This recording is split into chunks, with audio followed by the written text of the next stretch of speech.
নমস্কাৰ মুক্তকাশৰ current affairs ছেকশ্যনলৈ আপোনালোকক সকলোকে স্বাগতম জনাইছোঁ চাওঁ আহক 3 তাৰিখৰ কাৰেণ্ট এফেয়াৰ্ছৰ টপিককেইটা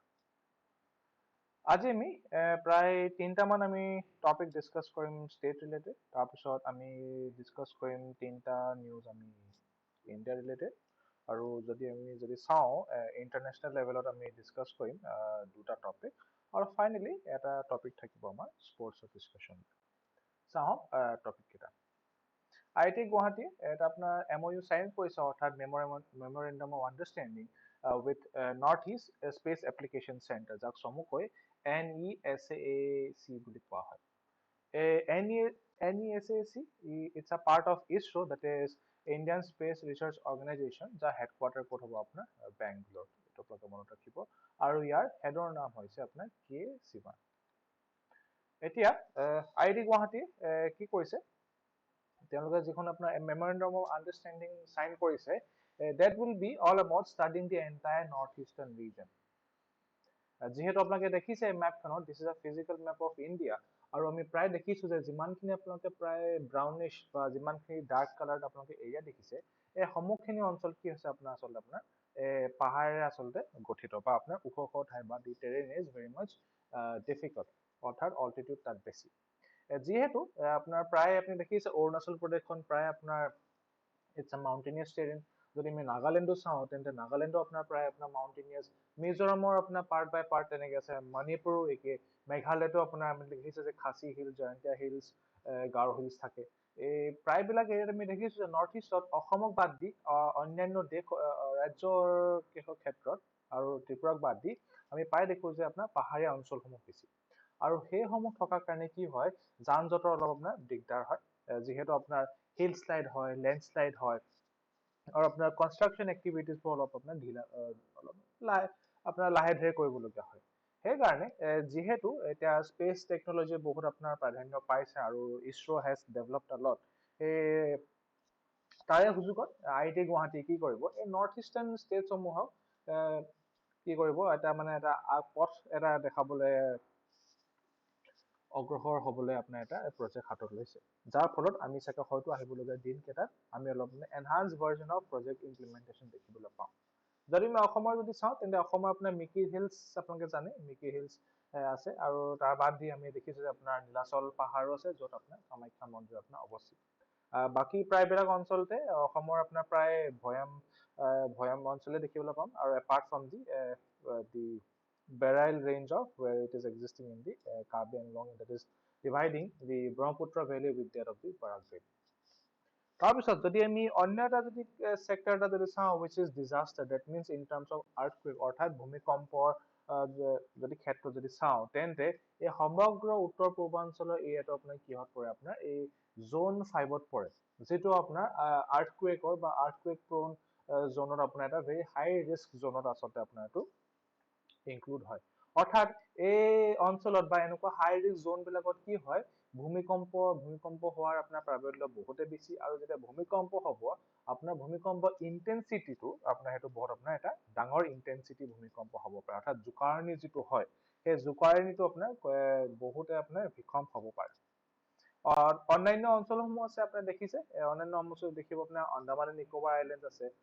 গুজৰাটৰ আপোনাৰ যি কচ্ছ বা ভুজ এৰিয়াডোখৰ আছে part of Jammu Kashmir, then আপোনাৰ হিমাচল প্ৰদেশৰ আছে উত্তৰাখণ্ডৰ এৰিয়া অলপ আছে দেন আপোনাৰ ৱেষ্ট বেংগলৰ অলপ এই পাৰ্ট যিখিনি আপোনালোকে দেখিছে এইখিনি এই ৱেষ্ট বেংগলৰ পাৰ্টখিনি আপোনাৰ জোন 5ত পৰে অৰ্থাৎ a very high risk zone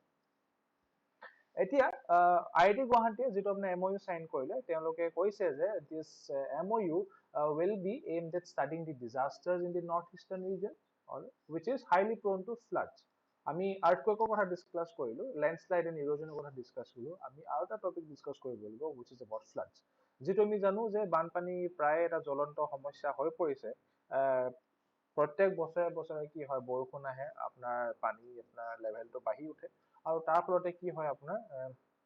এই নদীসমূহৰ দাঁতিকাষৰীয়া অঞ্চলসমূহ কি হয় বানৰে প্লাবিত হয় তাৰ ফলত কি হয় আপোনাৰ একো ডেভেলপমেন্ট বা একো আপোনাৰ বিশেষ আপোনাৰ বিকাশ দেখিবলৈ পোৱা নাযায় সেইকাৰণে এই MOUটো আচলতে অলপ আপোনাৰ সকাহ দিব পাৰিব বুলি আশাবাদী হৈ আছে IIT গুৱাহাটী আৰু এই প্ৰগ্ৰামটো আন্ডাৰতে বা এই MOUটো আন্ডাৰত কি আপোনাৰ প্ৰগ্ৰেম আছে বা কি এক্টিভিটিজ কৰা হ'ব তুমি চাই লোৱা হওক এইটো হ'ব there will be some internship program যে যিদৰে আমি ইন্টাৰ্ণশ্বিপ কৰো বাকীবিলাক বা অন্যান্য ইণ্ডাষ্ট্ৰী সমূহত IIT Guwahati যিটো আপোনাৰ ইন্টাৰ্ণশ্বিপ প্ৰভাইড কৰিব this will be entirely about the study of North Eastern region তাৰ বাহিৰেও আপোনাৰ জইণ্ট ডিগ্ৰী প্ৰগ্ৰেমছ থাকিব short term training programs বা STPs থাকিব student exchange programs থাকিব আৰু এই গোটেই অঞ্চলটো ষ্টাডি কৰিবলৈ আপোনাৰ কি হ'ব আপোনাৰ এই জইণ্ট প্ৰজেক্টছো থাকিব যদি আমি নৰ্থ ইষ্টাৰ্ণ বা আমি যদি নৰ্থ ইষ্টৰ কথা যদি পাতো তেন্তে এই হাতুখন ভনীৰ বাহিৰেও আপোনাৰ চিকিমকো আজিকালি আপোনাৰ নৰ্থ ইষ্টৰ ভিতৰত আপোনাৰ সংলগ্ন কৰা হৈছে অৰ্থাৎ কনচিডাৰ কৰা হয় যদি আমি ছেভেন চিষ্টাৰ কথা যদি পাতো হাত ভনী তেন্তে আপোনাৰ এই অৰুণাচল নাগালেণ্ড মণিপুৰ মিজোৰাম ত্ৰিপুৰা মেঘালয় আৰু অসমৰ কথা আমি কম আৰু যদি আমি এই পাৰ্টটো যদি চাওঁ এই পাৰ্টটো দেখো আচলতে কোৱা হয় কি আপোনাৰ চিকেন স্নেক বুলি আচলতে কোৱা হয় এইটো বস্তু আপোনালোকে সদায় মনত ৰাখিব যিহেতু আপোনালোকে দেখিছে যে এই শিলিগুৰিৰ ওচৰতে প্ৰায় আপোনালোকে দেখিছে যে জেগাডোখৰ অলপ ঠেক হৈ পৰিছে অৰ্থাৎ ইণ্ডিয়াৰ যিটো আপোনাৰ এক্সটেনশ্যন সেইটো আপোনাৰ ঠেক হৈ পৰিছে সেইকাৰণে এইটো আপোনাৰ এটা চিকেন স্নেক হিচাপে আচলতে আপোনাৰ কোৱা হয় it is being referred as chicken snake আপোনালোকে কমেন্ট বক্সত লিখিব এই চিকেন স্নেকৰ আপোনাৰ এক্সটেনশ্যনটো কিমান অৰ্থাৎ কিমান বহল সেইটো আপোনালোকে কমেন্ট বক্সত লিখি জনাব আমাক ইয়াৰ আগতো আমি ডিসকাস কৰিছিলো IIT গুৱাহাটীৰ কথা য'ত তেওঁলোকে আপোনাৰ এটা চেণ্টাৰ অফ এক্সিলেন্স অৰ্থাৎ centre of research in excellence for advance technology in education অৰ্থাৎ চমুকে ক্ৰিয়েট বুলি কোৱা হৈছিলে এইটো আপোনাৰ ইনগ্ৰেট কৰিছিলে আৰু এই ইনগ্ৰেশ্যনটো হৈছিলে বা this creation of this centre of excellence was in support বা jointly it was supported by Unit of Science and Educational Department যাক আপুনি চমুকে UNICEF বুলি কোৱা হয় এই ক্ৰিয়েট অৰ্থাৎ যি আপোনাৰ চেণ্টাৰ অফ এক্সিলেন্স আছিলে এই ক্ৰিয়েট উইল বি হেল্পিং বা যিটো আপোনাৰ অবজেক্টিভ হয় চেণ্টাৰ অফ এক্সিলেন্সটো সেই অবজেক্টিভটো হৈছিলে আপোনাৰ achieving the sustainable development goal number 4 of the UN sustainable goals য'ত আমি দেখিছিলো যে আপোনাৰ 17টাকৈ সাষ্টেইনেবল গ'লছ আছিলে আৰু তাৰ টাৰ্গেট আছিলে কেতিয়া আপোনাৰ 2030ৰ ভিতৰত এই 17টা আপোনাৰ সাষ্টেইনেবল গ'লছ এচিভ কৰিব পৰাকে আপোনাৰ টাৰ্গেটটো ৰখা হৈছিলে আৰু যদি আমি এই সাষ্টেইনেবল ডেভেলপমেণ্ট গ'লছৰ ইমপ্লিমেন্টেশ্যনৰ কথা যদি পাতো তেন্তে ইণ্ডিয়াক ই আপোনাৰ নীতি আয়োগৰ দ্বাৰা আচলতে আপোনাৰ এখন এটা ৰিপৰ্ট জাৰি হয় প্ৰত্যেক বছৰে আৰু এই বছৰ যিটো আপোনাৰ নীতি আয়োগৰ দ্বাৰা যিটো আপোনাৰ ৰিপৰ্ট পাব্লিছ কৰা হ'ল তাত আপোনাৰ টপত অৰ্থাৎ মানে প্ৰথম স্থান লাভ কৰিছিলে কোনে কেৰালা আৰু যদি আমি ইউনিয়ন টেৰিটৰীৰ কথা যদি পাতো তেন্তে ইউনিয়ন টেৰিটৰী হৈছিলে চণ্ডীগড় যদি আমি অসমৰ কথা পাতো তেন্তে অসমৰ আপোনাৰ পজিশ্যনটো হৈছিলে কিমান থাৰ্ড লাষ্ট এইটো আপোনালোকে মনত ৰাখিব চিফ মিনিষ্টাৰ্ছ অৰ্থাৎ মুখ্যমন্ত্ৰী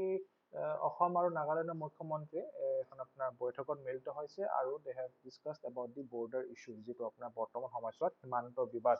চলি আছে সেই তাৰ বিষয়ে আচলতে এখন আপোনাৰ বৈঠকত মিলিত হৈছিল যদি আমি অসমৰ কথা পাতো অসম আৰু নাগালেণ্ডৰ যদি কথা পাতো তেন্তে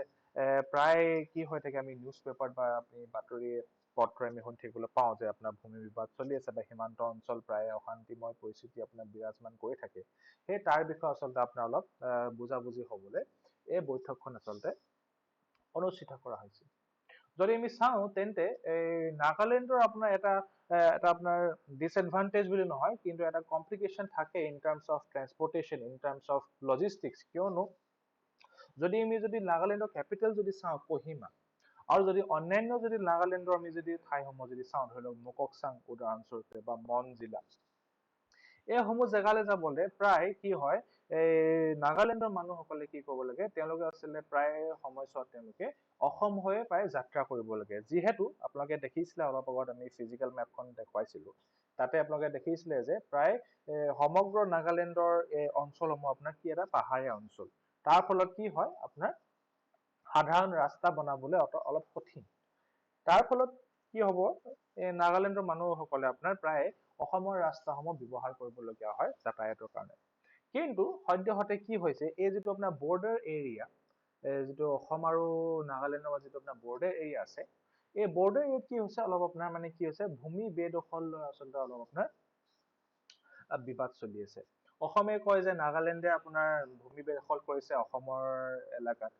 নাগালেণ্ডে একিউজ কৰে অসমক যে অসমে আহি নাগালেণ্ডৰ এলেকাত আপোনাৰ কেম্প সেটআপ কৰিছে এই তাৰে আপোনাৰ আৰু এটা ৰেফাৰেন্স হৈছে এই যে আপোনাৰ ভূমি বিবাদ হৈছে দিছ ভূমি বিবাদ goes back to the demand of Nagaland অৰ্থাৎ NACN যিটো আপোনাৰ প্ৰপ'জেল আছিলে যিটো আপোনাৰ এটা অবজেক্টিভ আছিলে টু এষ্টাব্লিছ আ গ্ৰেটাৰ নাগালেণ্ড এই তাৰে আপোনাৰ এটা অংগ হৈছে এই ভূমি বিবাদ বিষয়টো যদি আমি নাগালেণ্ডৰ যদি কথা পাতো তেন্তে নাগালেণ্ড হৈছে is one particular area which is being demanded by NACN তেওঁলোকে কি কৈছে যে it is demanded based upon the Naga population and historical domain অৰ্থাৎ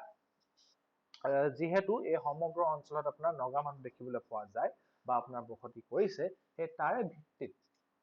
ভিত্তিত আচলতে এই নাগালেণ্ডৰ ডিমাণ্ডটো কৰা হৈছে আৰু যদি আমি নাগালেণ্ডৰ যদি আমি চাওঁ তেন্তে it includes parts of Arunachal অৰ্থাৎ অৰুণাচলৰ যি আপুনি এই এডোখৰ দেখিছে প্ৰায় এইডোখৰকে ক্ষমা কৰিব এই চাংলাং নামৰ জেগাডোখৰ আপোনাৰ প্ৰায় ইয়াৰলৈকে মানে অৰ্থাৎ আপোনাৰ আৰম্ভণি হৈছে ইয়াৰ পৰা দিবাং ভেলী লোহিত ভেলী আপোনাৰ চাংলাং নামৰ জেগাডোখৰলৈকে আপোনাৰ অৰুণাচলত আপোনাৰ অৱস্থিত তাৰপিছত অসমৰ প্ৰায়বিলাক অঞ্চল য'ত আমি যদি চাওঁ তেন্তে কি হ'ব আপোনাৰ ডিব্ৰুগড় আহি পৰিব শিৱসাগৰ যোৰহাট আৰু গোলাঘাট কাৰ্বি আংলং তাৰপিছত নগাঁওৰ প্ৰায়বিলাক অঞ্চল আপোনাৰ ইয়াত সোমাই পৰিব ডিমা হাছাও অঞ্চল এইখিনি আদি কৰি আপোনাৰ কি হৈছে মণিপুৰৰো বহুতকেইটা অঞ্চল আচলতে সামৰি লোৱা হৈছে এই গ্ৰেটাৰ নাগালেণ্ড অবজেক্টিভটোত আৰু ইয়াৰ বাহিৰেও এই আপোনাৰ অৰুণাচল অসম আৰু মণিপুৰৰ ফল বাদ দিও আপোনাৰ মায়ানমাৰৰ প্ৰায়বিলাক অঞ্চল আচলতে এই গ্ৰেটাৰ নাগালেণ্ড আপোনাৰ অবজেক্টিভত আচলতে সামৰি লোৱা হৈছে আৰু তাৰ ভিত্তিত আচলতে আৰু তাৰে আপোনাৰ সুযোগ লৈ আচলতে এই ভূমি বিবাদ ঘটনাবোৰ হৈ আছে এইটো আমি দেখিবলৈ পাইছো যদি আমি অসমৰ কথা পাতো তেন্তে অসমৰ আপুনি জানে কেপিটেল হৈছে দিছপুৰ আৰু যদি আমি ষ্টেট এনিমেলৰ কথা যদি কওঁ অৰ্থাৎ ষ্টেট এমব্লেমছ বা ষ্টেট চিম্বলছ তেন্তে আপোনাৰ ষ্টেট এনিমেল হ'ব আপোনাৰ ওৱান হৰ্ন ৰাইন'চৰাছ আপোনাৰ ষ্টেট বাৰ্ড হ'ব আপোনাৰ কি হোৱাইট উইং উডডাক অৰ্থাৎ আপোনাৰ দেওহাঁহ ফুলৰ যদি কথা পাতো তেন্তে আপোনাৰ কপৌ ফুল হৈছে আপোনাৰ ষ্টেট ফ্লাৱাৰ আৰু যদি আমি ষ্টেট ট্ৰি কথা যদি পাতো তেন্তে ষ্টেট ট্ৰি হৈছে আপোনাৰ হলং গছ ঠিক তেনেদৰে নাগালেণ্ডৰ কেপিটেল হৈ গৈছে আপোনাৰ কোহিমা ইয়াৰ ষ্টেট এনিমেল হৈছে আপোনাৰ মিথুন দেখিব আপোনালোকে নাগালেণ্ডৰ যেতিয়া আপোনালোকে গভৰ্ণমেণ্টৰ এটা এমব্লেম দেখে বা লোগো দেখে since Nagaland is a special state তো নাগালেণ্ড আপোনাৰ কি হৈছে there is a two flag approach অৰ্থাৎ তাৰ আপোনাৰ ষ্টেট ফ্লেগ এখনো থাকে আৰু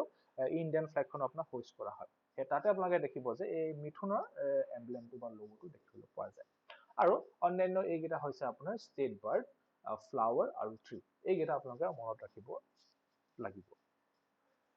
যিহেতু আপোনাৰ এতিয়া মনচুন আহি পৰিছে যিহেতু আচলতে আপোনাৰ বাৰিষাৰ এতিয়া আপোনাৰ সিজনটো আৰম্ভ হৈ গৈছে তাৰ ফলত কি হৈছে যথেষ্ট আপোনাৰ গৰমৰ পৰা সকাহ পাইছো যদিও কি হৈছে প্ৰায়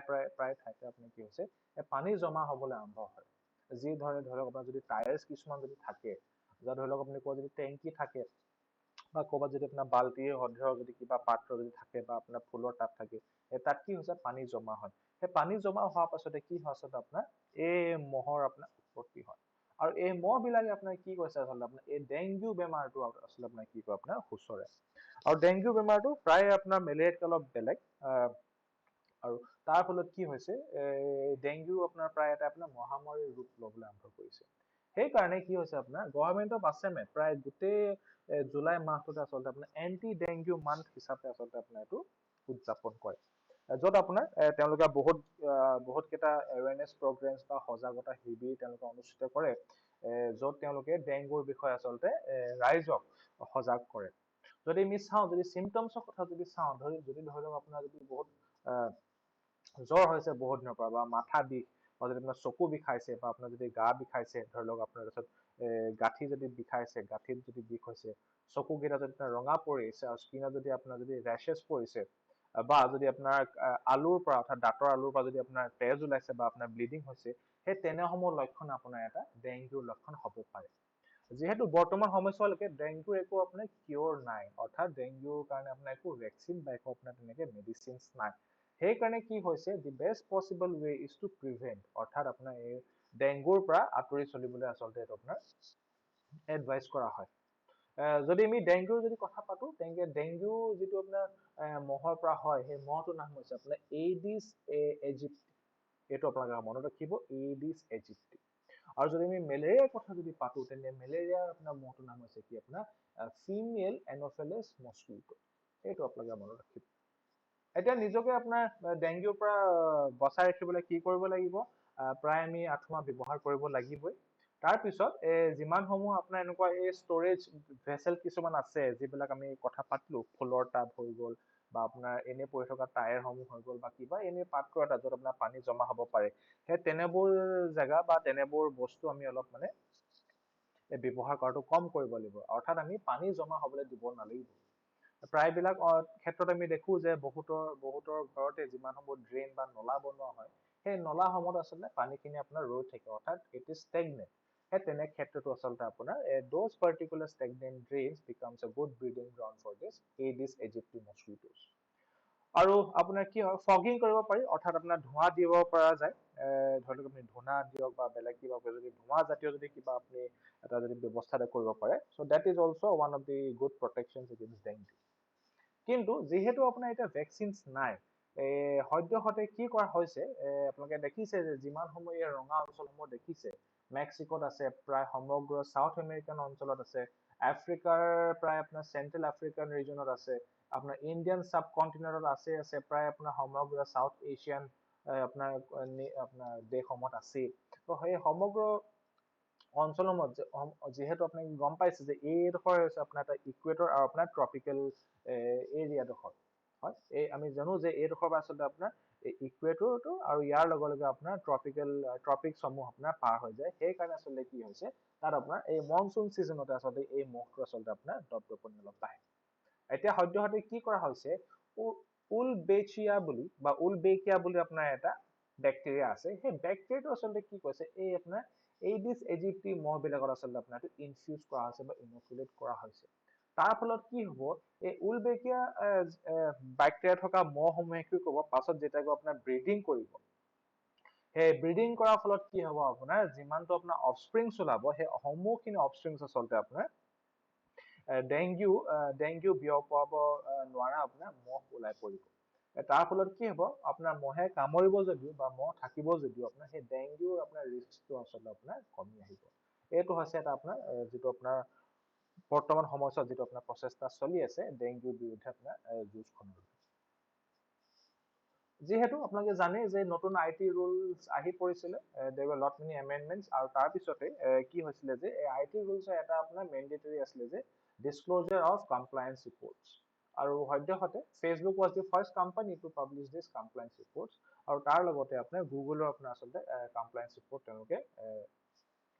শ্বেয়াৰ কৰিছিলে। সেই তাকে আচলতে আপোনাৰ অলপ ছাপোৰ্ট কৰিবলৈ বা আপোনাৰ এইটো কংগ্ৰেচুলেট কৰিবলৈ আমাৰ minister of information electronics and information technology যোন হৈছে আপোনাৰ ৰবি শংকৰ প্ৰসাদ, তেওঁ কি কৈছে যে মানে Facebook and Google have done a very good job and it's a very big step towards transparency. যিহেতু ফেচবুকে তেওঁলোকৰ আপোনাৰ কমপ্লেইন্স ৰিপৰ্টখন আপোনালোকে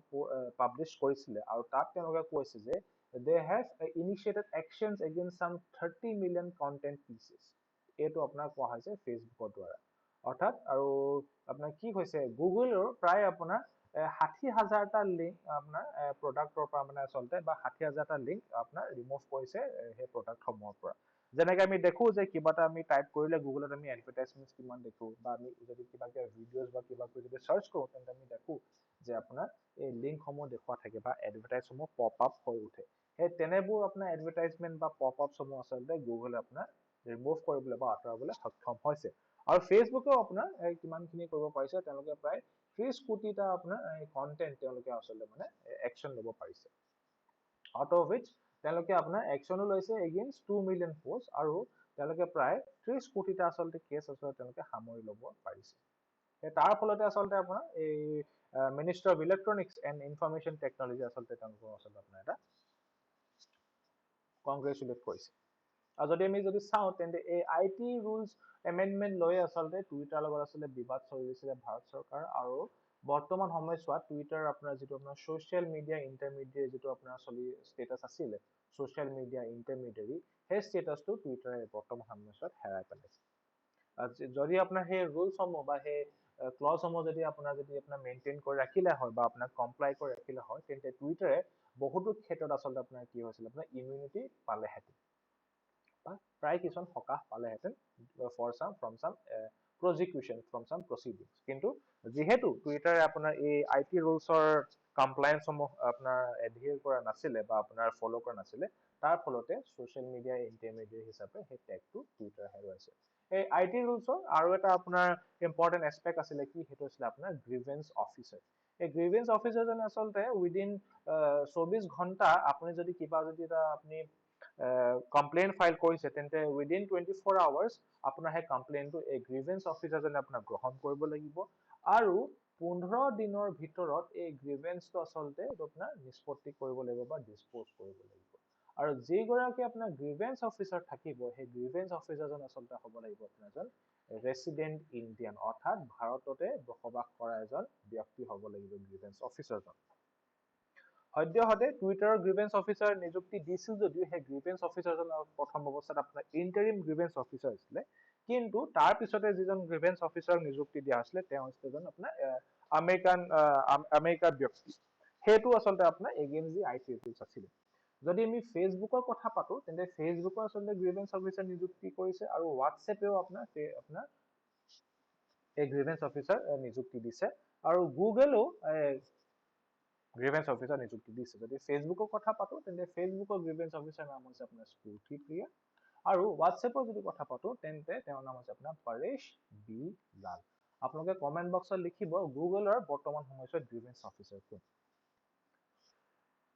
আমি কেইদিনমানৰ আগতে মাইক্ৰ স্মল আৰু মিডিয়াম এণ্টাৰপ্ৰাইজৰ বিষয়ে আমি ডিছকাছ কৰিছিলোঁ তাৰ লৈ আপোনাৰ এটা নতুনকৈ এটা আপডেট আহি পৰিছে তাত কি হৈছে যি আপোনাৰ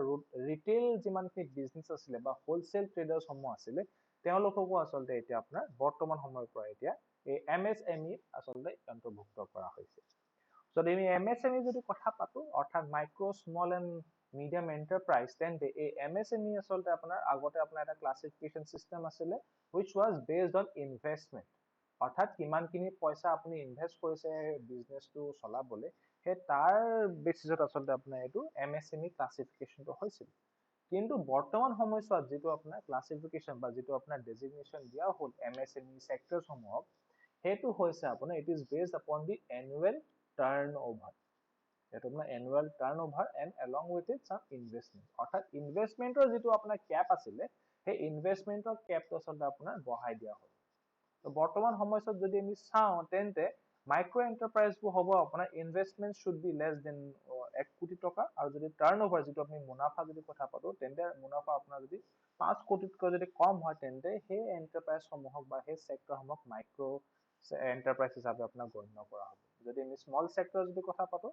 তেন্তে investment should be less than 10 crores and turn over less than 50 crores আৰু ফাইনেলি যদি আমি মিডিয়াম চেক্টৰৰ কথা যদি পাতো তেন্তে it should be less than 20 crores of investment আৰু টাৰ্ণ অভাৰ হ'ব লাগিব লেছ দেন 100 কোটি টকা আৰু বৰ্তমান সময়ছোৱাত এই MSME সকলে কি হৈছে আপোনাৰ প্ৰায়বিলাক আপোনাৰ লোন পায় গভৰ্ণমেণ্টৰ পৰা আচলতে এই লোনসমূহ পাবলৈ আচলতে বহুতো আপোনাৰ পেকেজ আহি থাকে আৰু বহুতো আপোনাৰ সকাহ পায় এই MSME চেক্টৰসমূহে আৰু যিহেতু বৰ্তমান সময়ছোৱাত আপোনাৰ কোভিড পৰিস্থিতি আপোনাৰ বাৰুকৈ আপোনাৰ ব্যৱসায়ত আপোনাৰ ব্যাঘাত ঘটাইছে সেই তাৰে ফলত কি হৈছে অলপ প্ৰায় হ'লেও আপোনাৰ অলপ সকাহ দিবলৈ চেষ্টা কৰিছে কোনে আমাৰ ফাইনেন্স মিনিষ্ট্ৰী আৰু ফাইনেন্স মিনিষ্ট্ৰীক যদি কথা পাতো তেন্তে আপোনাৰ ফাইনেন্স মিনিষ্ট্ৰীত আপোনাৰ এটা কুৱেশ্যন আহিব পাৰে which is অসম স্পেচিফিক যে অসমত পোন প্ৰথমবাৰ বাবে এগৰাকী মহিলা MLA বা এগৰাকী মহিলাক আপোনাৰ এই ফাইনেন্সৰ দপ্তৰটো দিয়া হৈছে তেওঁৰ নামটো কি সেইটো আপোনালোকে জানে যে তেওঁ হৈছে আপোনাৰ অজন্তা নেওগ আৰু এটা কুৱেশ্যন আহিব পাৰে আপোনাৰ GST ডে কোন দিনাখন বা কোন চনৰ পৰা আপোনাৰ এইটো আয়োজন কৰা হৈছিলে সেইটো আপোনালোকে কমেন্ট বক্সত লিখিব GST ডে আৰু যদি GST কাউন্সিলৰ যদি কথা পাতো তেন্তে GST কাউন্সিল কোনে আপোনাৰ এইটো হেণ্ডেল কৰে বা কোনে হেড কৰে সেইটো আপোনাৰ এটা ইম্পৰ্টেণ্ট কুৱেশ্যন আহি পৰিব Covaxin is 77.8% effective and claims Bharat Biotech in the phase 3 data. অৱশেষত phase 3 ট্ৰায়েলছ কৰাৰ পাছত ভাৰত বায়োটেকে আপোনাৰ সদৰি কৈছে যে যিটো আপোনাৰ কোভেক্সিন যিটো আপোনাৰ কোভিড ভেকচিন আছিলে it is some 77 by 78% effective তাৰপিছত যিটো আপোনাৰ যিটো বৰ্তমান সময়ছোৱাত যিটো আপোনাৰ ডেল্টা প্লাছ ভেৰিয়েণ্ট আছে বা ডেল্টা ভেৰিয়েণ্টসমূহ আছে সেই ডেল্টা ভেৰিয়েণ্টৰ এগেইনষ্টত আপোনাৰ 65%ৰ আশে-পাশে আপোনাৰ প্ৰটেকশ্যন অফাৰ কৰিবলৈ সক্ষম হৈছে এই কোভেক্সিন ভেকচিনটো এই ভেকচিনটো আচলতে আপোনাৰ এইটো মেনুফেকচাৰ বা এইটো আপোনাৰ ডিজাইন কৰা হৈছিলে কাৰ মাজত ভাৰত বায়োটেক নামৰ আপোনাৰ এটা হায়দৰাবাদ বেছড কোম্পানী তাৰপিছত Indian council of medical research ICMR আৰু নেশ্যনেল ইনষ্টিটিউট অফ বায়'লজি পুনেৰ দ্বাৰা। আৰু যদি আমি অন্যান্য যদি কোভিড ভেকচিনছ বিলাকৰ যদি কথা পাতো তেন্তে আপোনাৰ সেৰাম ইনষ্টিটিউট অফ ইণ্ডিয়াৰ দ্বাৰা আপোনাৰ কোভিচিল্ড মেনুফেকচাৰ কৰা হয়। তাৰপিছত স্পুটনিক ভি অৰ্থাৎ স্পুটনিক ভেকচিন আপোনাৰ মেনুফেকচাৰ কৰিবলৈ আৰম্ভ হৈ গ'ল কাৰ দ্বাৰা, ডক্টৰ ৰেড্ডিজ লেব। তাৰপিছত বৰ্তমান সময়ছোৱাত আপোনাৰ জাইডাছ কেডিলাৰ Zydus Cadila which is a Gujarat based company. Zydus কেডিলাই কি কৈছে আপোনাৰ এই 12 পৰা 18 বছৰ যিটো আপোনাৰ এজ গ্ৰুপ, সেই এজ গ্ৰুপটোৰ কাৰণে আপোনাৰ এই 3 ফেজ বা 3টা ভেকচিন দিব পৰাকে এটা আপোনাৰ ভেকচিন তেওঁলোকে ডেভেলপ কৰিলে আৰু আপোনাৰ গভৰ্ণমেণ্টৰ পৰা আচলতে পাৰমিশ্যন বিচাৰিছে। ইয়াৰ বাদ দিও আপোনাৰ আমি জানে যে মডাৰ্নাৰ যিটো আপোনাৰ মডাৰ্নাৰ ভেকচিনটো আপোনাৰ ইণ্ডিয়াত মেনুফেকচাৰ হ'বলৈ আপোনাৰ ওলাইছে, যিহেতু কেইদিনমানৰ আগতে ইয়াৰ আপোনাৰ পাৰমিশ্যনটো আপোনাৰ গভৰ্ণমেণ্ট অফ ইণ্ডিয়াই দিলে বা ডাইৰেক্টৰেট আপোনাৰ যি আপোনাৰ DGC অৰ্থাৎ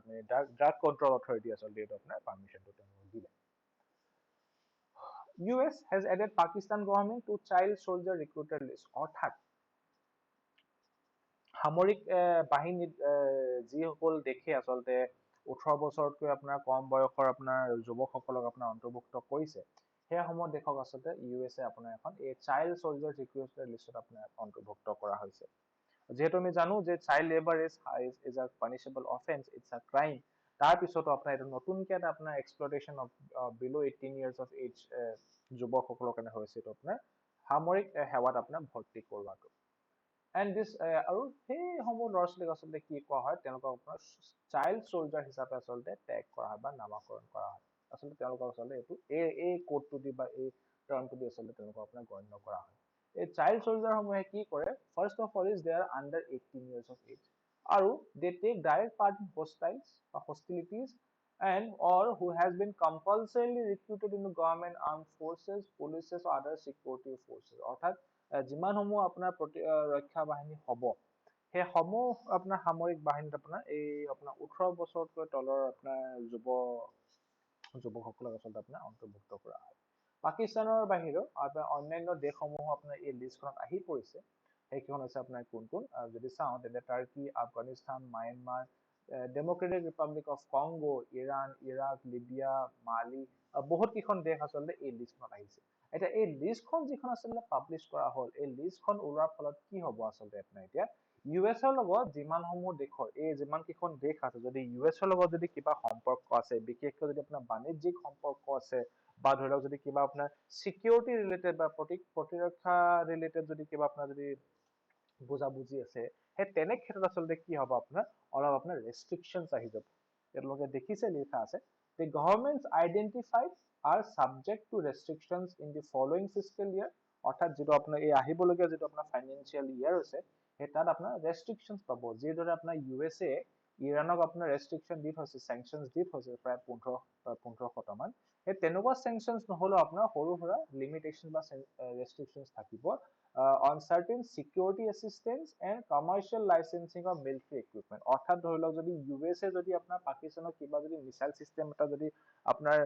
দিবলগীয়া আছিল বা দিবলৈ যাব, সেই তেনে ক্ষেত্ৰত আচলতে আপোনাৰ ৰেষ্ট্ৰিকশ্যনছ থাকি যাব। বা যদি কিবা আপুনি F-16 যদি দিবলৈ আছে পাকিস্তানক, তেন্তে তেনে ক্ষেত্ৰত আপোনাৰ অলপ ৰেষ্ট্ৰিকশ্যনছ আহি পৰিব। আৰু এই আপোনাৰ চাইল্ড চলজাৰ ৰিক্ৰুটাৰ লিষ্টৰ বা এই চাইল্ড চলজাৰ যিটো আপোনাৰ এইটো আপোনাৰ প্ৰেক্টিছ, সেই তাৰ বিৰুদ্ধে আপোনাৰ United Nations as well as UNICEF as a whole তেওঁলোকে আপোনাৰ এটা কেম্পেইনো চলাই আহিছে, য'ত আপোনাৰ তেওঁলোকে এটা পন্থা হাতত লৈছে to end the recruitment and the use of children in armed conflict. যদি আমি ইউনিচেফৰ কথা পাতো, which is United Nations Children Education Fund, which is based in New York. This is an organization or this is a body of United Nations যি আপোনাৰ সম্পূৰ্ণভাৱে এই আপোনাৰ চিলড্ৰেনৰ কাৰণে আচলতে চিলড্ৰেনছ ডেভেলপমেণ্ট আৰু চিলড্ৰেন ৰাইটছৰ কাৰণে আচলতে আপোনাৰ ফাংচন কৰি আহিছে। পেৰালিম্পিক গেমছ যি আপোনাৰ এতিয়া টকিঅ'ত সদ্যহতে আপোনাৰ এতিয়া জুলাই 23 তাৰিখৰ পৰা আপোনাৰ পেৰালিম্পিক গেমছৰ আপোনাৰ ষ্টাৰ্ট হ'ব। এই পেৰালিম্পিক গেমছৰ ফাউণ্ডাৰ যিগৰাকী আছিল, অৰ্থাৎ তেওঁৰ নাম হৈছে আপোনাৰ লুডভিগ গুটমান, তেওঁক আপোনাৰ অনাৰ কৰিবলৈ আজি আপোনালোকে দেখিব যে গুগলত যোনে চাৰ্চ কৰিব বা google.co.in বা google.com যোনে চাৰ্চ কৰিব, তেওঁলোকে আপোনাৰ এই মানুহজনক আপোনালোকে দেখিবলৈ পাব। আচলতে এইটো যিটো আপোনালোকে দেখে প্ৰায় সময়ছোৱাত আপোনালোকে দেখিব যে গুগলৰ কেতিয়াবা কেতিয়াবা কি হয় এই আপোনাৰ এই যিটো নৰ্মেল যিটো আপোনাৰ গুগল আহিব লাগে সেইটো নাহি আচলতে কি হয় এই এনেকুৱা কেতিয়াবা কেতিয়াবা আৰ্ট কিছুমান আহি পৰে সেই আৰ্টটোক আচলতে কি কোৱা হয় সেইটো কোৱা হয় আপোনাৰ গুগল ডুডল বুলি কোৱা হয় তো আজি আপোনাৰ কি কৰিছে এই লুডউইগ গুটমানক আচলতে আপোনাৰ অনাৰ কৰা হৈছে who was the founder of the Paralympic movement অৰ্থাৎ যিমানসমূহ আপোনাৰ হেণ্ডিকেপ মানুহ আছিল তেওঁলোকৰ কাৰণে বা ফৰ দি পেৰালিম্পিক পিপল তেওঁলোকৰ কাৰণে আপোনাৰ পেৰালিম্পিক গেমছটো আচলতে আপোনাৰ ডেভেলপ কৰা হৈছিল পোন প্ৰথমবাৰ বাবে 1948 চনত তেওঁ আপোনাৰ এখন আৰ্চাৰী কম্পিটিশ্যন অৰ্গেনাইজ কৰিছিলে ফৰ হুইল চেয়াৰ ইউজাৰ্ছ অৰ্থাৎ যিবিলাক আপোনাৰ মানুহে বা ব্যক্তি আপোনাৰ হুইল চেয়াৰত থাকে তেওঁলোকৰ কাৰণে 1948 চনত এখন আপোনাৰ আৰ্চাৰী কম্পিটিশ্যন অৰ্গেনাইজ কৰিছিলে আৰু তাৰপিছত সেই কম্পিটিশ্যনটো আপোনাৰ নামাকৰণ কৰা হ'ল as a Stoke Mandeville Games আৰু তাৰপিছতে আপোনাৰ পেৰালিম্পিক গেমছ নামেৰে আচলতে ইয়াক আপোনাৰ নামাকৰণ কৰা হ'ল যদি আমি এতিয়া এই পেৰালিম্পিক যদি কথা কওঁ দি অলিম্পিক্স অলিম্পিকৰ যিটো আপোনাৰ হৈ থাকে যি পেৰালিম্পিক গেমছ এবাৰ আপোনাৰ ক'ত হৈছে আপোনাৰ টকিঅ'ত হৈছে এলং উইথ ছামাৰ অলিম্পিক্স যদি আমি যদি এই মেস্কটছ কেইটাৰ কথা যদি পাতো তেন্তে ছামাৰ অলিম্পিকৰ আপোনাৰ মেস্কটৰ নাম হ'ব কি মিৰাই টোৱা আৰু পেৰালিম্পিকৰ আপোনাৰ মেস্কটৰ নাম হ'ব কি আপোনাৰ চমেইটি এইটো আপোনালোকে মনত ৰাখিব আৰু সদ্যহতে আপোনাৰ ইণ্ডিয়ান অলিম্পিক এছ'চিয়েশ্যনে আপোনাৰ এটা থিম সং লঞ্চ কৰিছিলে ইণ্ডিয়ান অলিম্পিক টিমটোৰ কাৰণে সেইটো আপোনালোকে কি হয় আপোনালোকে কমেণ্ট বক্সত লিখিব আশা ৰাখিছো এই ভিডিঅ'টো চাই আপোনালোকে ভাল পালে যদি ভিডিঅ'টো চাই ভাল পালে তেন্তে এই ভিডিঅ'টো লাইক কৰিব আৰু আপোনালোকৰ লগৰ মাজত এই ভিডিঅ'টো শ্বেয়াৰ কৰিব যদিহে আপুনি মুক্ত আকাশ চেনেলটো ছাবস্ক্ৰাইব কৰা নাই তেন্তে বেল আইকনটো প্ৰেছ কৰি মুক্ত আকাশ চেনেলটো ছাবস্ক্ৰাইব কৰি আহিবলগীয়া দিনকেইটাত আপডেটসমূহ পাই থাকিবলৈ আমাৰ চেনেলটো চাই থাকিব গুগল প্লে ষ্ট'ৰত আমাৰ নতুন মুক্ত আকাশ এপটো আছে য'ত আপোনালোকে